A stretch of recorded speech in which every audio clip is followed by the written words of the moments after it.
On a hot afternoon in June of 1963, I passed down the familiar street in Loudoun County, Virginia, and noticed something strange. The grand mansions that had once been the heart of the neighborhood were empty, their windows dark like closed eyes, and the doors were wide open. Somehow they all were, as if the residents had suddenly left without a trace. I knew something wasn't right. This disappearance wasn't a coincidence. There was more to these abandoned homes than met the eye. Something I needed to uncover. The mansions of Loudoun County had always been a symbol of wealth and mystery, standing tall against the backdrop of rolling hills. Growing up, I would always wonder who lived behind those grand gates, what secrets the walls held. But in 1963, something changed. The once vibrant neighborhood stood eerily silent, as if the very air was holding its breath. Families, some of the most prominent in town, had vanished overnight, leaving their homes fully furnished, their possessions untouched. It didn't add up. I spent days driving through the empty streets, trying to understand what had happened.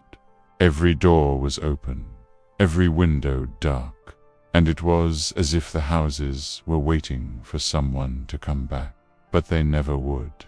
That's when I decided to investigate. What was hidden behind those grand facades? What had driven the people to leave so abruptly? Have you ever seen something that made you question everything? Let me know where you're watching from in the comments. And don't forget to like and subscribe for more chilling stories. I spent the next few days walking round the abandoned mansions, hoping to catch a glimpse of anything that would explain the eerie silence. The gates to each home creaked as I pushed them open, stepping into a world frozen in time. The air was thick with dust, and the overgrown gardens were the only sign of life in an otherwise still neighborhood. It was like I was walking through a forgotten memory. The first house I decided to explore belonged to the Whitaker family. It had been one of the grandest homes on the block, with towering windows and a wide, sweeping porch. I pushed open the front door, which swung open with a loud creak, and was greeted by the faint scent of old wood and leather. Inside, everything was left as if the family had simply stepped out for a moment, never to return. As I walked through the rooms, I couldn't shake the feeling that something was wrong. The furniture was immaculate, the fine china still set on the dining table. It was unsettling, as though the family had just vanished, leaving no trace of where they had gone. In the library, I found a dusty journal lying on the desk. I opened it, hoping for some kind of clue, and the first page made my heart stop. The last entry, written in a frantic hand, read, "We know they're coming for us. We don't have much time." I couldn't help but shiver. Who was they? And what was the Whitaker family running from? There had to be more to this story. Something dark hiding beneath the surface. I couldn't stop now. I needed to know the truth. After finding the journal in the Whitaker mansion, I couldn't stop thinking about the ominous words written inside. Who were the Whitakers running from? What did they know that was so terrifying? I knew I had to find more answers, so I turned my attention to the neighboring mansion, the one that had once belonged to the Aldrich family.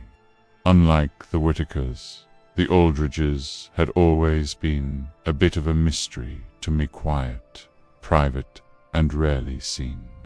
But their mansion was even grander, with intricate carvings on the exterior and a sprawling garden that had long since been overtaken by weeds. As I approached the house, I couldn't shake the feeling that I was being watched. The wind picked up, rustling the dead leaves around me, and I paused for a moment to take in the eerie stillness. I pushed open the heavy wooden door, which groaned as it moved, and stepped inside. The house was even more intact than the Whitakers, as though the family had just ... stepped out.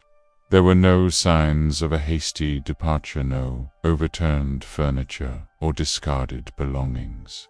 Everything was precisely where it should be, but something was off. It wasn't just the silence or the feeling that the walls were holding their breath, was the smell. The faint scent of something rotten lingered in the air. I moved deeper into the house, my footsteps echoing in the vast, empty space. As I entered the grand living room, I noticed a small, leather-bound book lying on the coffee table. I picked it up and flipped through the pages, hoping to find anything that would explain the Aldridges' sudden departure. But the book wasn't a diary. It was a collection of strange sketches, symbols, cryptic writing, and drawings of eyes. I shivered as I traced my finger over one particularly unsettling drawing, a figure standing in the shadows, with hollow eyes staring back at me. Suddenly, I heard a noise. It was faint, almost imperceptible, but it made the hairs on the back of my neck stand up. I wasn't alone. I slowly turned toward the source of the sound, my heart racing. I stood frozen for a moment, listening to the faint sound coming from the back of the house.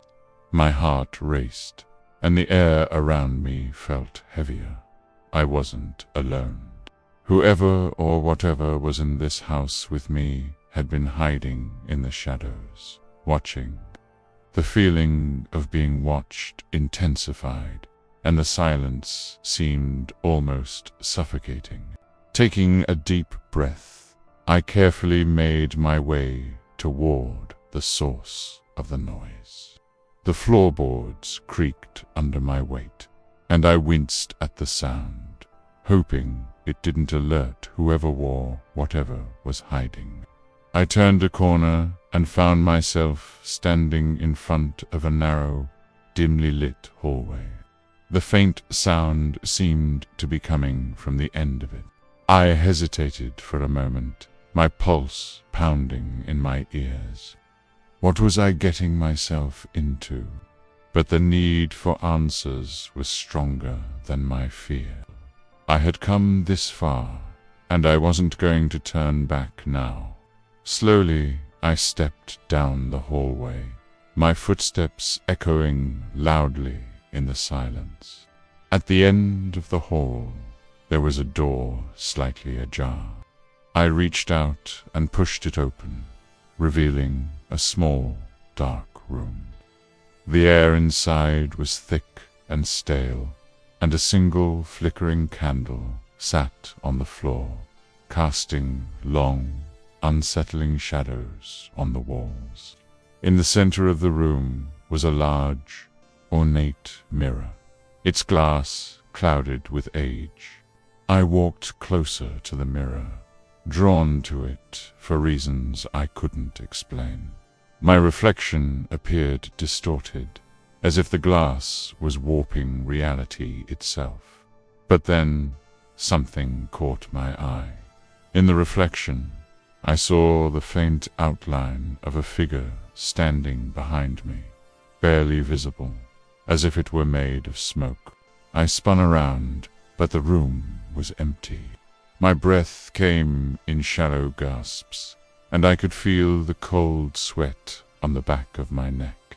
Had I imagined it? Or was there something in this house that I wasn't meant to see? I needed to get out, but as I turned to leave, the door slammed shut behind me with a deafening bang. I struggled to open the door, my hands trembling as I pushed against the wooden frame, but it wouldn't budge. Panic surged through me. The cold room, the flickering candle, and the distorted reflection in the mirror were all too much. My mind raced, trying to make sense of everything, but nothing made sense anymore. Just as I was about to scream for help, I heard it again. That faint sound, the one I'd been chasing since I stepped into this house. But this time, it wasn't a noise. It was a voice. Soft, almost a whisper, like a forgotten memory floating through the air. "Get out," it said. "You shouldn't be here." I froze, my heart pounding in my chest. I wasn't alone. There was something in this house, something I hadn't seen, but had felt since the moment I entered. The voice wasn't human, and yet it seemed so familiar, as if it had been a part of this place for far longer than I had. Desperation clawed at me. I had to get out, but no matter how hard I tried, I couldn't open the door. It felt as though the house itself was keeping me trapped inside, unwilling to let me go. Then I saw something I hadn't noticed before. On the far wall, just behind the mirror, was a small hatch. It was barely visible, covered by old tapestries that hung loosely from the walls. I approached it cautiously, my hand brushing against the fabric, and pushed the hatch open. Inside was a narrow staircase leading down into darkness. A thick, damp smell wafted up from below, and I could feel the air grow colder with every step I took. Something was down there. I could feel it. The voice had been warning me, but I couldn't stop myself. I had to know what had happened to the families of Ashwood. I had to know the truth. I descended the narrow staircase, my heart racing with each step.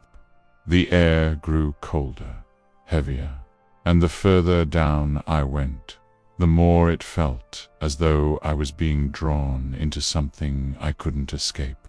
The walls around me were covered in old, damp stone, the smell of mildew and decay thick in the air.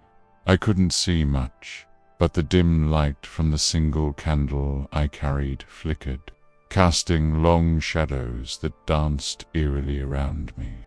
At the bottom of the stairs, I found myself in a small underground room.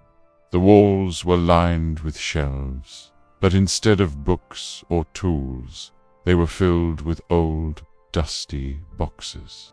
As I walked deeper into the room, I could hear the faintest sound, like whispers carried on the wind. But the room was sealed tight, no windows, no vents, just the low hum of something that didn't belong. I pulled open one of the boxes, my hands shaking as I reached inside. To my surprise, it wasn't filled with the usual forgotten belongings. Instead, it was full of old, yellowed papers, most of them covered in strange symbols and markings. As I sifted through them, one paper caught my eye. It was a letter torn at the edges, but still legible. It was addressed to someone named Eliza, a name I had seen in the family portrait upstairs. The letter read, "Eliza, the truth is darker than you can imagine. The house is alive, and it feeds on the families that live here. They are trapped just like us, The ones who left, they didn't escape. They became part of the house, and now it's coming for you. I hope you find a way out, but I fear it's already too late. My blood ran cold. The truth was staring me in the face, but I didn't want to believe it. The families hadn't left. They had been consumed by the house, their souls trapped, bound by something ancient and evil. And now the house was waiting for me.